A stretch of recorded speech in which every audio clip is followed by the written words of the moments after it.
सीताराम जय सीताराम।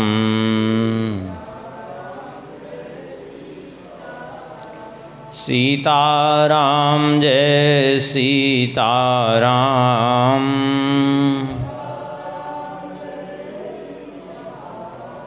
सीताराम जय सीताराम।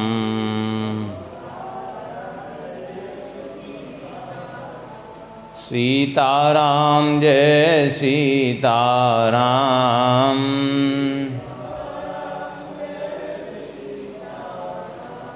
सीताराम जय सीताराम।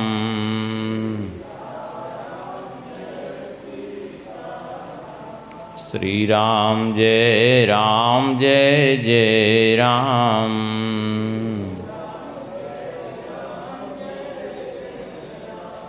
सीताराम जय सीताराम।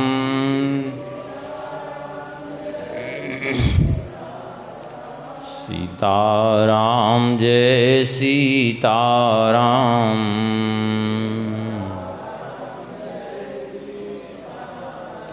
सीताराम जय सीताराम।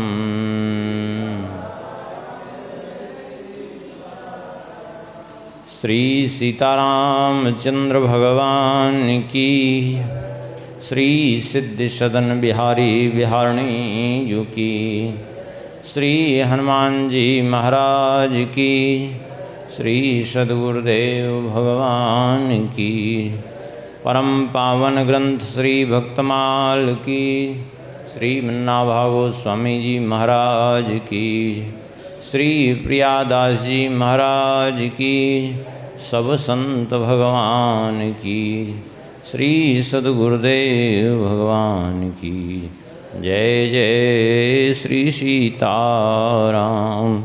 जय जय श्री राधे श्याम। नमः पार्वती पतये हर हर महादेव। हरिशरणम। परम मंगलमय परात्पर अखिलेश्वर अकारण करुणावरुणालय भक्त वांछा कल्पतरु भगवान की महती कृपा करुणा से श्री भक्तमाल ग्रंथ के माध्यम से भक्तों का चरित्र स्मरण कर रहे हैं। पूर्व में भगवान के जो प्रिय भक्त हैं उनका स्मरण कर रहे थे श्री नाभा गोस्वामी जी। एक बार मूल छपय का स्मरण कर रहे हैं, उसके बाद फिर आगे चरित्र श्रवण करेंगे। श्री नाभा गोस्वामी जी कहते हैं, हरिवल्लभ सब प्रार्थों जिन चरण रेणुवासा धरी। हरिवल्लभ सब प्रार्थों जिन चरण रेणुवासा धरी। कमला गरुण सुनंद आदि षोडश प्रभु पद रति। कमला गरुण सुनंद आदि षोडश प्रभु पद रति। हनुमंत जाम्बवंत सुग्रीव विभीषण सबरी खगपति। हनुमंत जाम्बवंत सुग्रीव विभीषण सबरी खगपति। ध्रुव उद्धव अम्बरीश विदुर अक्रूर सुदामा। ध्रुव उद्धव अम्बरीश विदुर अक्रूर सुदामा। चंद्रहास चित्रकेतु ग्राह गज पांडव नामा। चंद्रहास चित्रकेतु ग्राह गज पांडव नामा। कौसारव कुंती वधूपट ऐचत लज्जा हरी। कौसारव कुंती वधूपट ऐचत लज्जा हरी। हरिवल्लभ सब प्रार्थों जिन चरण रेणुवासा धरी। हरि वल्लभ सब प्रार्थों, जिन चरण रेणुमा साधरी। कल के प्रसंग में इस छप्पय की व्याख्या हो गई थी। भगवान के वल्लभ अर्थात भगवान के प्रिय भक्त कौन हैं और किस स्थिति में जीव भगवान को प्रिय होता है, भगवान का प्रिय बनता कौन है, ये सब चर्चा हुई कल के प्रसंग में। और चरण धूलि की महिमा क्या है, क्योंकि चरण धूलि की ही श्री नाभा गोस्वामी जी कह रहे हैं कि हम इन भक्तों की वंदना करते हैं जिन चरण रेणु आशा धरी, जिन्होंने भगवान के चरण धूलि की आशा। अथवा मैं इन सब भक्तों के चरण धूलि की आशा करता हूँ, श्री नाभा गोस्वामी जी के कहने का भाव एक ये भी हो सकता है। तो चरण धूलि की महिमा क्या है उसका भी स्मरण किया कि बिना महत पादर जो अभिषेकम, बिना महत पुरुषों की चरण रच के जीव का कल्याण संभव नहीं है। आगे श्री प्रियादास जी अपने एक कवित्त में व्याख्या करते हुए कहते हैं, हरि के जे बल्लभ हैं दुर्लभ भुवन मांझ, हरि के जे बल्लभ हैं दुर्लभ भुवन मांझ, तिन्हीं की पद रेणु वासा जीय करी है, तिन्हीं की पद रेणु आशा जीय करी है।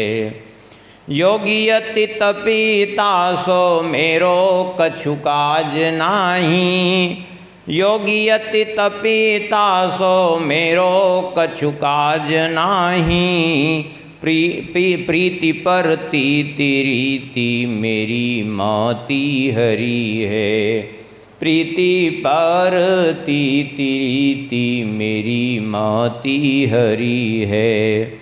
कमला गरुण जाम्बवान सुग्रीव आदि, कमला गरुण जाम्बवान सुग्रीव आदि, सवै स्वाद रूप कथा पोथिन में धरी है, सवै स्वाद रूप कथा पोथिन में धरी है।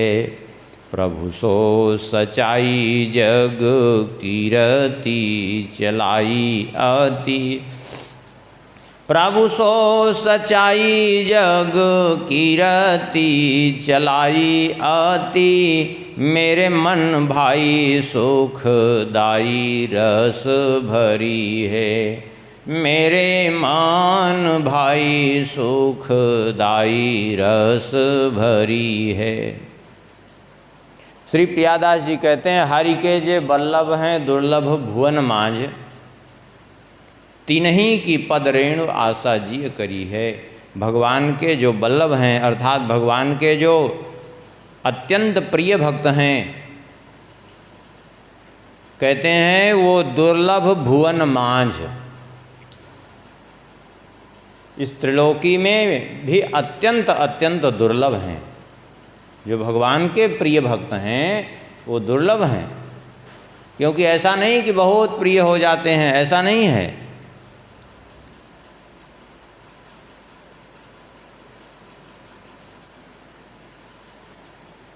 भागवत जी में ही परीक्षित जी कह रहे हैं श्री सुखदेव जी से, हे प्रभु, पहली बात तो संसार में जो है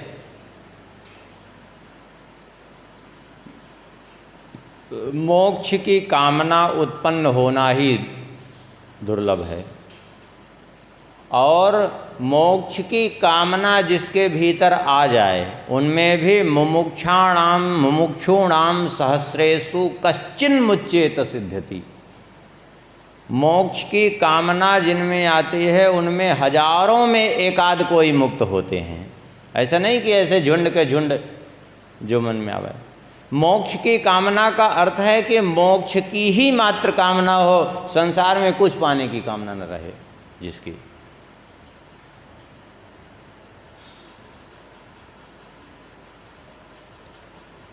और ऐसे हजारों मुक्तों में, हजारों नहीं बल्कि कहते हैं सुदुर्लभा प्रसाद मुक्तानाम अपि सिद्धानाम नारायण परायण, सुदुर्लभा प्रशांतात्मा कोटिस्वपि महामुने। ऐसे करोड़ों करोड़ों मुक्तात्माओं में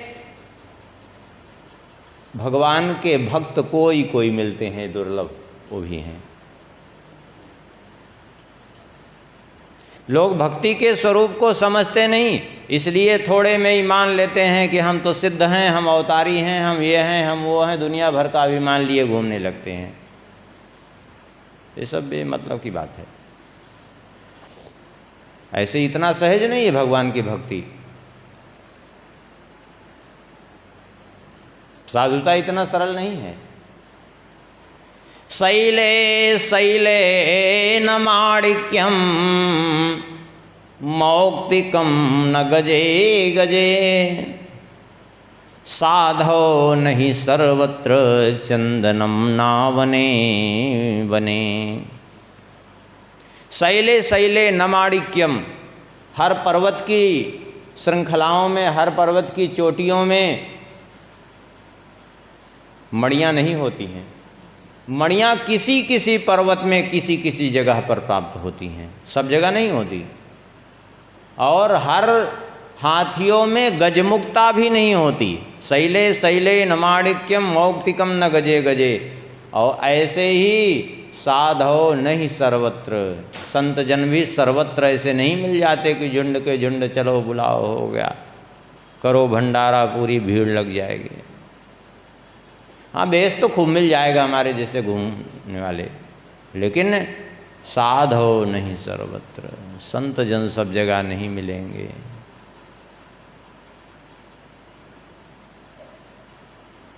बेस बनाना अलग बात है, बनना अलग बात है, और होना अलग बात है, दोनों में बहुत अंतर है। ऐसे चंदन, हर वन में चंदन नहीं होता, कहीं कहीं होता है।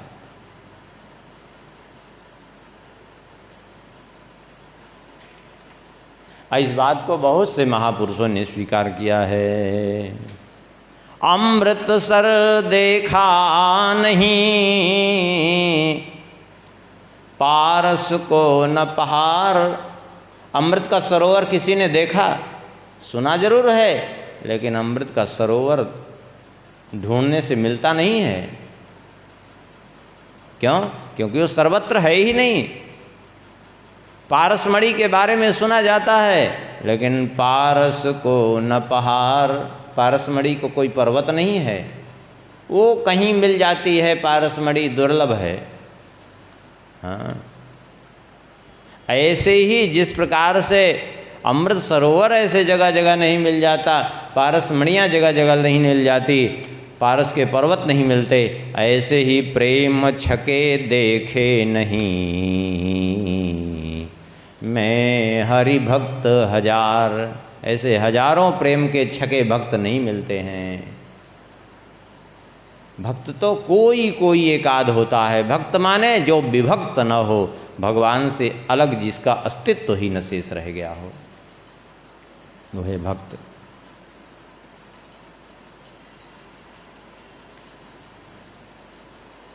यही बात श्री प्रियादास जी मानो कहना चाहते हैं। हरि के जे बल्लभ हैं, दुर्लभ भुवन मांझ। भगवान के जो अत्यंत प्रिय भक्त हैं, जो इस संसार में अत्यंत दुर्लभ हैं, तिन्हीं के पद रेणु वासा जीय करी है। कहते हैं ऐसे जो दुर्लभ भक्त हैं, उनकी चरण रेणु की, उनकी चरण धूल की मुझे आशा है। क्योंकि ऐसे भक्त मिलना ही मुश्किल हैं, तो ऐसे भक्तों का सानिध्य मिल जाए तो जीवन धन्य हो जाए। तो कहते हैं ऐसे जो भक्त हैं, तिन्हीं की पद रेणु आशा जिय करी है। जोगी यति तपीता सो मेरो कछु काज नाही। जोगी यति तपीता सो मेरो कछु काज नाही। प्रीति परतीति रीति मेरी मति हरी है। श्री प्रियादास जी कहते हैं कि जोगी यति तपी इनसे मेरा कोई काम नहीं है। बड़े बड़े योगी हों, ठीक है, योगी बने रहो अपना, बड़े बड़े तपस्वी हो, सन्यासी हो, तब यति हो, सब ठीक है अपनी जगह, लेकिन उससे मेरा कोई संबंध दूर तक नहीं है, क्योंकि कोई मेरा काम ही नहीं है उनसे। क्यों काम नहीं है? क्योंकि कहीं ना कहीं योग में, तप में, इन सब में भी कहीं ना कहीं अभिमान बना ही रहता है। भगवान से पूर्णतया मिलकर के एकाकार हो जाना अलग बात है, और योग करना, तपस्या करना, ये सब अलग बात है।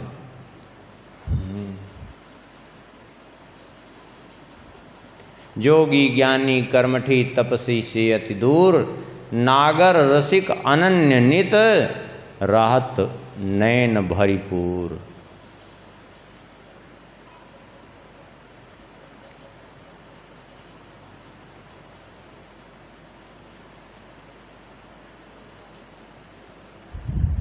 इसलिए योगी यति आदि से भी मेरा कोई प्रयोजन इतना नहीं है।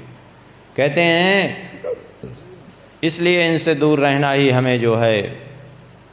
भगवत रसिक जी ने तो कहा एक जगह, जोगी रोगी भक्त बावरो ज्ञानी पूतनी खट्टू, और कर्म कांडी ऐसे डोलें ज्यों भाड़े के टट्टू। अब लो, जोगी, उनको एक रोग सा पकड़ा है वो योग का, कोई मतलब नहीं उसका। भक्त बावला ही होता है, अज्ञानी उनसे संसार से ही वो अपना अलग माने बैठे रहते हैं। और कर्मकांडियों की दशा ये है कि कर्मकांडी ऐसे डोलें कैसे, बोले जो भाड़े के टट्टू। भाड़े के टट्टू माने जैसे भाड़े के टट्टू का जो भी अपना पैसा दिया, यहाँ का सामान आपका वहाँ पहुँचा दिया, ऐसे ही कर्मकांडी लोग, अब इतना पैसा दो हम आपका ये काम कर देंगे, इतना पैसा दो महामृत्युंजय हो जाएगा, इतना पैसा दो ये अमुक कार्य हो जाएगा। अब वो किसका कराना है किसका नहीं कराना है उससे कोई लेना देना नहीं। जैसे टट्टू वाले को कोई जो है उससे प्रयोजन नहीं, सामान किसका है क्या है कुछ नहीं। ऐसे ही कर्मकांडियों की भी आजकल यही स्थिति है। कौन पात्र है कौन कुपात्र है, कौन किसका कर्मकांड कराना है कौन किसका नहीं कराना है, उसे कोई लेना देना नहीं, सब आपने पैसा मिला हो गया। इसलिए कहते हैं इनसे जो है हमारा कोई प्रयोजन नहीं।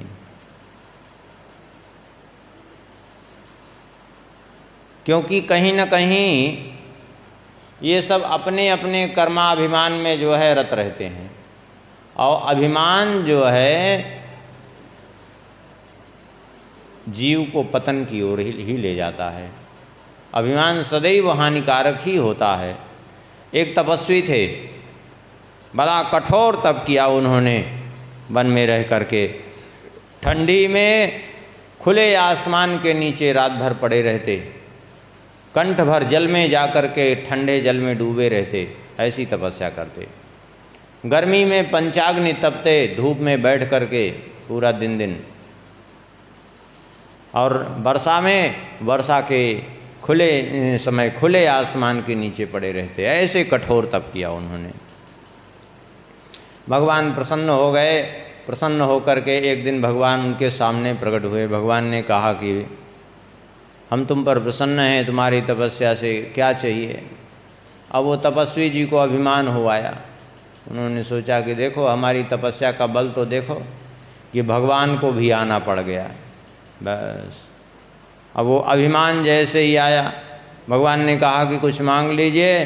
बोले अरे हमने इतनी कठोर तपस्या की है तो उसका हिसाब तो लगाना पड़ेगा। अभी तो हमने हिसाब ही नहीं लगाया। भगवान ने कहा तो ठीक है, कल हम आ जाएं। बोले हाँ ठीक है, कल आ जाइए, तब तक हम हिसाब लगा के रखेंगे। भगवान तो अंतर ध्यान हो गए और भगवान ने ही भी हिसाब लगाना प्रारंभ कर दिया। अब जब भगवान अंतर ध्यान हो गए, थोड़ी देर में अकाल का दृश्य उपस्थित हुआ उनके सामने। चारों तरफ अकाल, गर्मी इतनी भीषण की सहन नहीं हो रही, गला सूखा जा रहा है, लगता है जब प्राण निकल जाएंगे। तब तक भगवान एक किसान का रूप धारण किए हुए मटके में जल भरे हुए चले जा रहे थे। अरे बोले थोड़ा जल पिला दीजिए हमको। अरे बोले जल अपने परिवार के लिए ले जा रहे हैं कि तुम्हारे लिए? देख रहे हो अकाल में कहीं जल नहीं मिल रहा है। अरे बोले नहीं, कुछ पिला दो, नहीं तो हमारे प्राण ही निकल जाएंगे। बोले जल बड़ा इस समय महत्वपूर्ण है, इसलिए इसके बदले में हमें कुछ दो, तब हम पिलाएंगे। अरे बोले हमारे पास तो धन कुछ है ही नहीं है। अरे बोले जो हो वही दो। बोले और तो कुछ नहीं, तपस्या हम किए हैं, तपस्या ही दे दो। बोले ले लो भाई, 2-4 वर्ष की तपस्या ले लो। अरे बोले 2-4 वर्ष काहे लेंगे, जितना जल पियो उतना तपस्या उसी हिसाब से दो। बोले चलो कोई बात नहीं। वो किसान के रूप में भगवान ही थे। भगवान ने कहा कि 1 लोटे जल के बदले में 1000 वर्ष की तपस्या लेंगे। अरे बोले बहुत ज़्यादा है। बोले बहुत ज़्यादा नहीं तो फिर जाओ, फिर ज़्यादा है तो हम जा रहे हैं मटका लेके। बोले अच्छा कोई बात नहीं, पिलाओ 1 लोटा। अब 1 लोटा पिए, अब नहीं प्यास मिटी, दूसरा लोटा पिए, तीसरा लोटा पिए। 5000 वर्ष की तपस्या खत्म कर दिया, आधा घड़ा पी गए पूरा। हाँ। भगवान ने कहा कि ठीक है तो हम जा रहे हैं, चले गए। दूसरे दिन भगवान आए सामने, तो वो हिसाब उताब लगा रहे थे कि इतना लेना है, इतना लेना है। भगवान ने आकर आधा घड़ा जल सामने रख दिया। बोले ये लो।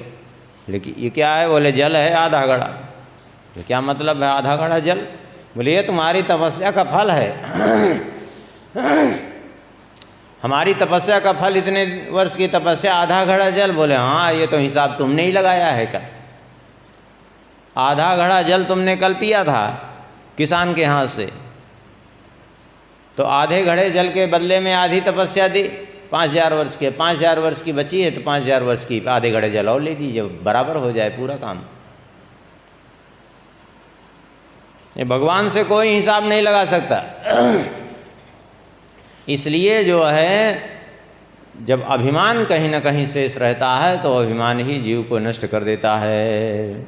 इसलिए कहते हैं इन सब से हमारा कोई काम नहीं है। जोगी जति तपिता सो मेरो कछु काज नहीं, प्रीति प्रतीति रीति मेरी मति हरि है। मेरी तो एक ही वो है, भगवान के प्रति प्रीति, भगवान के प्रति विश्वास।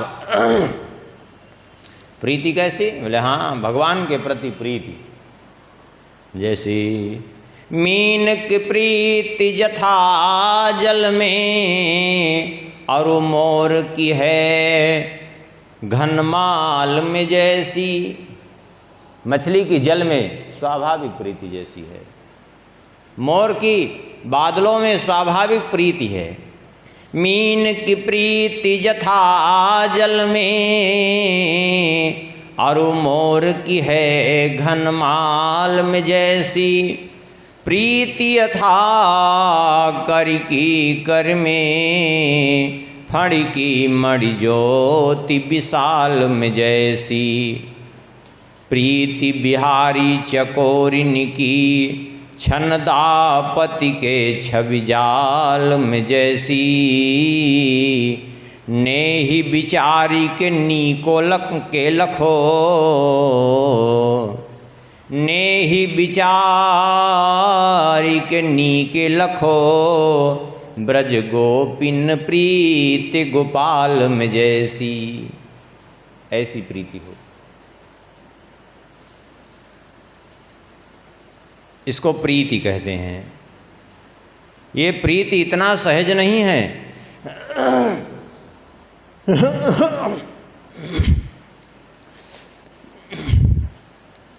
ये इतना सहज नहीं है प्रीति। प्रीति होनी चाहिए और फिर प्रतीति अर्थात विश्वास भी होना चाहिए। श्री प्रियादास जी कहते हैं प्रीति परतीति रहीति मेरो मति हरि है। विश्वास क्या? विश्वास का मतलब है अपना प्रेमास्पद, अपना प्राण प्रियतम कैसा भी हमारे प्रति दुर्व्यवहार करे, उसके प्रति हमारी प्रीति कम न होने पावे। यह है विश्वास।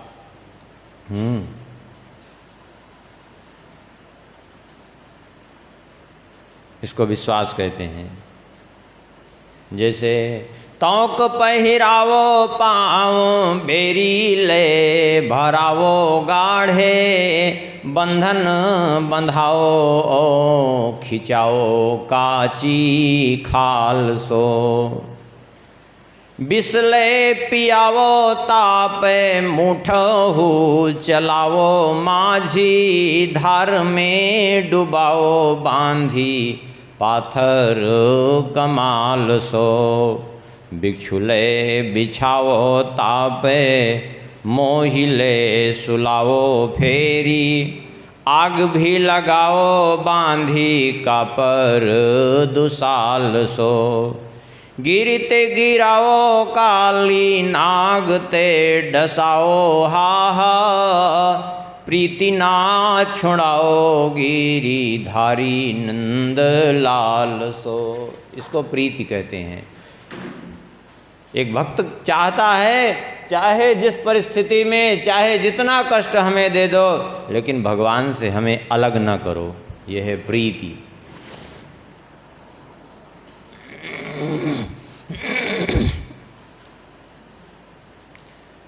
इसलिए कहते हैं प्रीति प्रतीति मेरी, प्रीति प्रतीति रीति मेरी मति हरि है।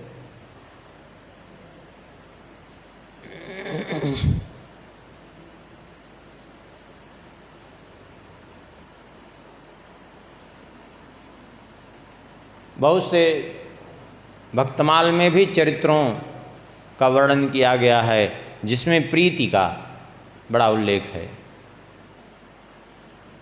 प्रीति जो है कैसी होती है। रसिक मुरारी जी साधु सेवा करते थे। प्रीति कैसी? बोले रसिक मुरारी साधु सेवा विस्तार कियो, पावे कौन पार रीति भांति कछु न्यारिये। बड़े विचित्र ढंग से साधु सेवा करते थे। जैसे प्रसन्न रहें हर परिस्थिति में वैसे ही करते। जिस प्रकार से उनको कोई कष्ट न हो, थोड़ी भी असंतुष्टि उनके मन में ना आ पावे। सेवा कहना एक अलग बात है, करना अलग बात है। कहना अलग बात। देखिए सेवा भाव से होती है, सेवा संपत्ति से नहीं होती कि सेवा संपत्ति हो गई तो सेवा हो जाएगी। संपत्ति बहुतन के पास देखी जाती है लेकिन सेवा नहीं होती। सेवा तो भाव की वस्तु है। भाव है तो सेवा हो जाएगी, और भाव नहीं है तो सेवा नहीं होगी। राका बाका का चरित्र देखिए। भगवान की भक्ति में ऐसे लीन रहते थे कि भगवान के देने पर भी कभी कुछ नहीं लिए। राकापति बाकाति या बसे पुर पंढर में, उर में न चाहने कुरीति कछु न्यारिये। भगवान भी प्रयास करके नहीं दे पाए। यह है भगवान के प्रति प्रीति। सबकी अपनी अपनी अलग अलग रीतियां हैं।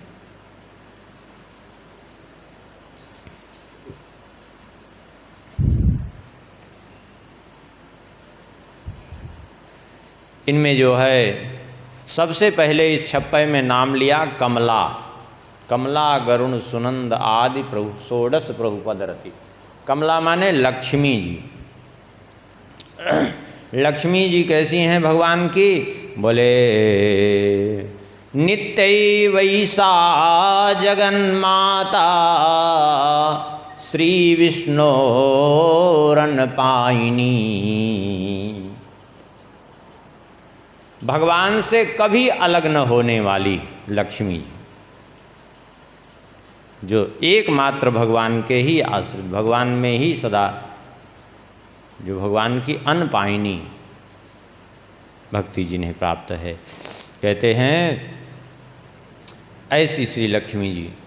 भगवान चाहे जिस रूप में जाएं, जहाँ भी जाएं, लक्ष्मी जी वहाँ अवश्य साथ में रहेंगी। भगवान विष्णु रूप में हैं तो लक्ष्मी के रूप में, वही भगवान अर्थो विष्णुरियम वाणी, वही भगवान वाणी के रूप में, या अथवा भगवान अर्थ के रूप में तो लक्ष्मी जी वाणी के रूप में, भगवान धर्म के रूप में तो लक्ष्मी जी सत्क्रिया के रूप में,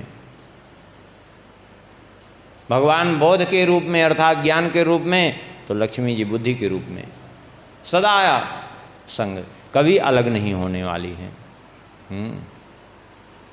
अवतार में भी देखिए भगवान अवतार लेकर के आते हैं तो भी राघवत्वे भवत सीता रुक्मिणी कृष्ण जन्मनी। भगवान श्री राम जी के रूप में आ जाते हैं तो वही जगत जननी लक्ष्मी जी सीता जी के रूप में, भगवान श्री कृष्ण रूप में आ जाएं तो वही रुक्मिणी जी के रूप में। राघवत्वे भवत सीता रुक्मिणी कृष्ण जन्मनी अन्ये सुचावतारेषु विष्णुरेशान पायनी। और अन्य अवतारों में भी यही स्थिति है, भगवान की अनपायनी है, अर्थात कभी अलग होने वाली नहीं है। ऐसी भगवान की परम भक्ता हैं श्री लक्ष्मी जी। भगवान यदि देव रूप धारण करें तो देवत्वे देव देहेयम, तो देवी के रूप में प्रस्तुत हो जाएंगी। और मनुष्यत्वे च मानुषी, यदि भगवान मनुष्य रूप धारण करके आ जाएं तो वही लक्ष्मी जी मानुषी रूप धारण करके आ जाएंगी। हाँ, क्यों? बोले उनकी अपनी कोई इच्छा नहीं, केवल एकमात्र विष्णुर्देहानुरूपाम चा करो तेसात्मतस्तनुम। जैसे जो है भगवान स्वरूप धारण करते हैं तद अनुरूप उसी के अनुसार वो रूप धारण कर लेती हैं, अलग नहीं हो सकती उनसे। ऐसी परम भक्ता हैं श्री लक्ष्मी जी। इसलिए सबसे पहले लक्ष्मी जी का नाम लिया, क्योंकि लक्ष्मी जी भगवान की परम भक्ता हैं।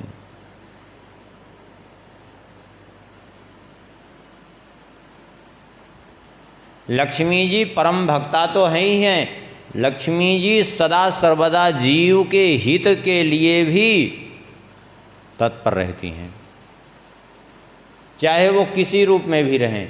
लक्ष्मी जी के रूप में रहें तो भी निरंतर भगवान विष्णु से जीव का पुरस्कार करती रहती हैं, अर्थात उसके कल्याण की प्रार्थना करती रहती हैं। सीता जी के रूप में रहें तो भी भगवान से जीवों के कल्याण की प्रार्थना करती हैं, और वही श्री रुक्मिणी जी के रूप में रहें तो भी प्रार्थना करती हैं।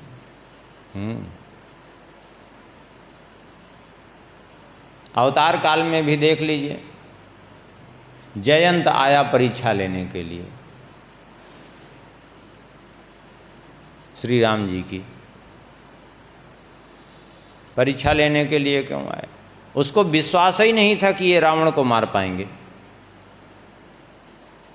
उसको विश्वास ही नहीं था। श्री राम जी को देखता तो कहता हमें तो यही समझ में नहीं आ रही कि ये देवता, ये पिताजी, इन सबको इन अर्थात देवराज इंद्र पिता उसके थे। इन सबको हो क्या गया है कि इनको वन में भेजने के लिए इतना उद्यम कर रहे हैं, आखिर ये कैसे रावण को मारेंगे। एक दिन परीक्षा लेने के लिए आ गया श्री राम जी वन में, सीता जी का अपने हाथों से श्रृंगार करके, और श्री राम जी लेट गए। सीता जी अपने गोद में श्री राम जी का शीश लिए हुए हैं और शीश लेकर के श्री राम जी को लिटाए हुए हैं, जानकी जी बैठी हुई हैं, श्री राम जी सो गए चित्रकूट में। और उसी समय आया, कौआ रूप धारण किया, और कौआ रूप धारण करके सीता जी पर इसने जगह जगह कई चोंच मारे, पैरों पर चोंच मारी, भुजाओं पर चोंच मारी, वक्षस्थल पर चोंच मारी, रक्त बहने लगा जगह जगह से। श्री राम जी की निद्रा भंग हो गई। ये निद्रा भंग हो गई तो श्री राम जी ने तुरंत जो है उस पर एक सींग उठा करके उसी को बाण बना करके संधान कर दिया। चारों ओर भागता फिरा, वो ब्रह्मास्त्र बन करके वो पीछे पड़ा रहा, लेकिन कहीं भी जो है कोई काहू बैठन कहा न ओही, राम को सके राखी को सके राम कर द्रोही।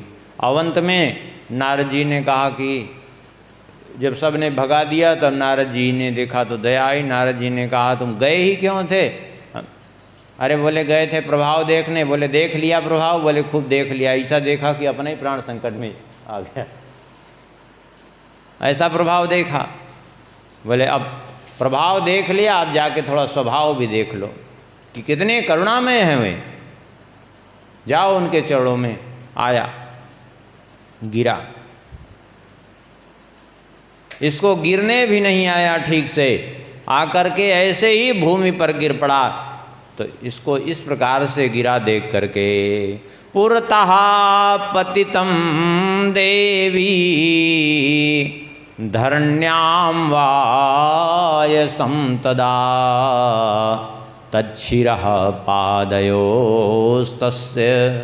योजयामास जानकी। ऐसे ही भूमि पर पड़ा हुआ देख करके श्री जानकी जी ने तच्छिरः पादयोस्तस्य, उसके सिर को उठा करके पकड़ करके श्री राम जी के चरणों पर रखा। तच्छिरः पादयोस्तस्य योजयामास जानकी, जानकी जी ने श्री राम जी के चरणों में उसको डाला। और प्राण संशय मापन्नम दृष्ट्वा सीताथवायसम। अब बड़ी विचित्र बात तो ये थी कि वो बोल भी कुछ नहीं पा रहा था, भयभीत था। उसने ये भी नहीं कहा कि हमारी रक्षा करो, बल्कि उसके प्राण रक्षा के लिए स्वयं सीता जी ही त्राही त्राही करने लगी। हाँ, प्राण संशय मापन्नम दृष्ट्वा सीताथवायसम, त्राहि त्राहीति भर्तारम वाच दया विभुम। अपने स्वामी श्री राम जी से त्राहिमाम कह के श्री जानकी जी ही चिल्ला पड़ी, प्रभु रक्षा करिए, इसकी रक्षा करिए।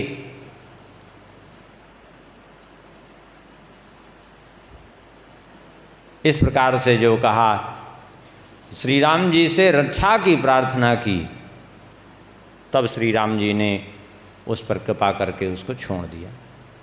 लेकिन ब्रह्मास्त्र अमोघ होता है, इसलिए एक नयन करी तजा भवानी, एक नेत्र उसके फोड़ के तब उसको छोड़ा।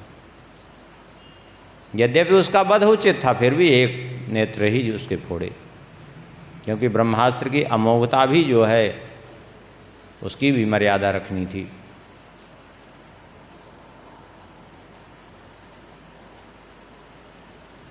तो ऐसी करुणामयी हैं।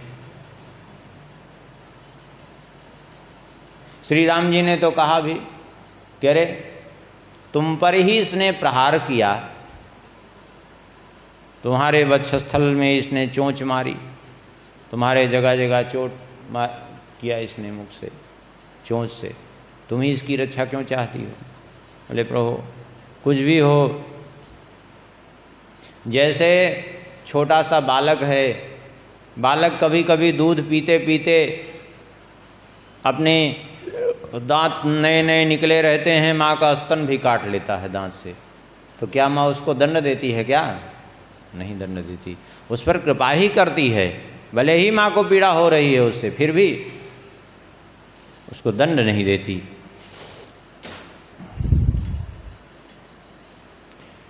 देखिए, जगत में भगवान का आना अथवा श्री लक्ष्मी जी का आना, ये कोई इसलिए नहीं कि जो है उनका यहाँ कोई काम है, नहीं।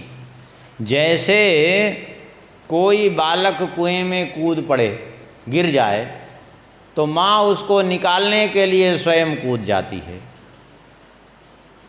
ऐसे ही जीव को भव सागर में डूबते देख करके स्वयं ये अपने परम धाम को छोड़ करके आ जाती हैं, जीव का उद्धार करने के लिए।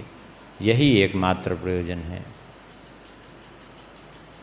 और जीवों के कल्याण के लिए ही बन जाना स्वीकार कर लेती हैं। राक्षस रावण की बंदिनी बनना भी स्वीकार कर लेती हैं। क्यों? जीवों के कल्याण के लिए।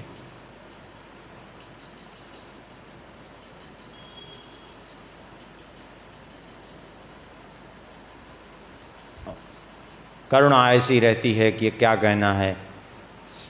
वाल्मीकि रामायण में वर्णन है, श्री हनुमान जी महाराज पहुँचे जब श्री राम जी की विजय का समाचार लेकर के, तो जानकी जी बहुत प्रसन्न हुई, और प्रसन्न होकर के कुछ देर तो एकदम शांत रह गई। हनुमान जी ने कहा, माता जी क्या आपको प्रसन्नता नहीं है? आपने कुछ कहा नहीं। बोले, प्रसन्नता तो बहुत है, लेकिन मैं सोच रही हूँ इस समाचार के बदले में तुम्हें दूँ क्या? मैं बहुत ढूंढ रही हूँ, लेकिन ऐसी कोई वस्तु नहीं मिल रही इसके बदले में देने को। हनुमान जी ने कहा, आप प्रसन्न हैं, यही हमें बहुत बड़ा सब कुछ मिल गया, और यदि आप देना चाहती हैं तो हमें थोड़ी सी आज्ञा दे दीजिए। हाँ, इन राक्षसियों को मैं अभी ठीक कर दूँ, इन्होंने आपको बहुत सताया है, इनके अंग भंग कर दो। तब श्री जानकी जी ने समझाया है हनुमान जी को कि देखो, कोई भी ऐसा संसार में नहीं जिससे कभी न कभी दोष न बने। एक भगवान के अतिरिक्त कोई भी ऐसा नहीं है जो सर्वथा निर्दोष रह जाए इस संसार में, क्योंकि यह संसार ही अत्यंत दोषमय है। और उसी पर उदाहरण दिया अपना ही, कि स्वयं मुझसे भी बन गया था। लक्ष्मण जी को हमने कटुवचन कहा था, और एक भालू और व्याध की कथा सुनाई है श्री जानकी जी ने, कि एक जंगल था, उसमें एक व्याध अर्थात बहेलिए का पीछा करते करते एक व्याघ्र पहुंच गया एक पेड़ के समीप। वो बहेलिया चढ़ गया पेड़ के ऊपर भय के मारे, बाघ के भय के मारे। अब ऊपर चढ़ा तो उस पर भालू बैठा था। अब नीचे उतर नहीं सकता था क्योंकि व्याघ्र, और ऊपर बैठा था भालू। अब तो दोनों तरफ से प्राण संकट। तब भालू ने समझाया, बोले तुम चिंता मत करो, तुम आराम से बैठो, हम तुम्हें कुछ नहीं बोलेंगे। क्यों? इस समय तुम मेरी शरण में आए हो, तो मैं तुम्हें कुछ नहीं कहूँगा। व्याघ्र ने भालू से कहा कि देखो, ये तुम्हारा भी शत्रु है, हमारा भी शत्रु है, तुम एक काम करो, इस मनुष्य को नीचे गिरा दो, तो मैं अभी इसका काम तमाम कर देता हूँ। लेकिन भालू ने कहा, नहीं, हम ऐसा नहीं करेंगे, क्योंकि ये मेरी शरण में है इस समय।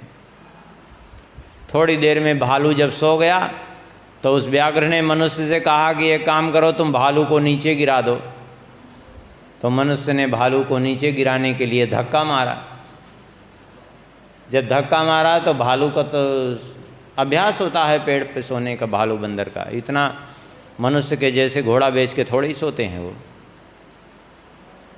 वो संभल गया, नहीं गिरा भालू। जब नहीं गिरा तो व्याघ्र को अवसर लगा। व्याघ्र ने कहा, देखो, हम कह रहे थे ना, ये तुम्हारा भी शत्रु है, इसको गिराओ नीचे। तुमने देखो गिरा रहा था, तुम इसको नीचे गिराओ, मैं अभी काम तमाम करता हूँ। आवाज़ दे दीजिए पूजा, इस पे रख दो, इस पे रख दो।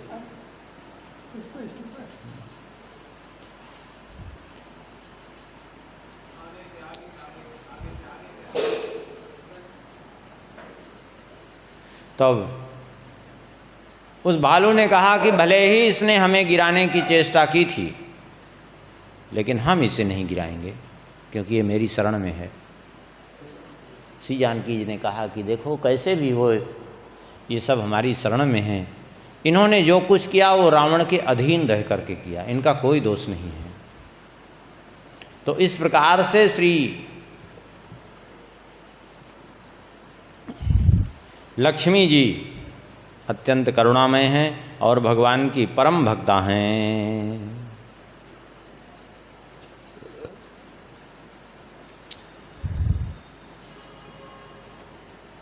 और हर परिस्थिति में भगवान की सेवा में सदैव व्रत रहती हैं श्री लक्ष्मी जी। अब थोड़ा सा स्मरण कर लें।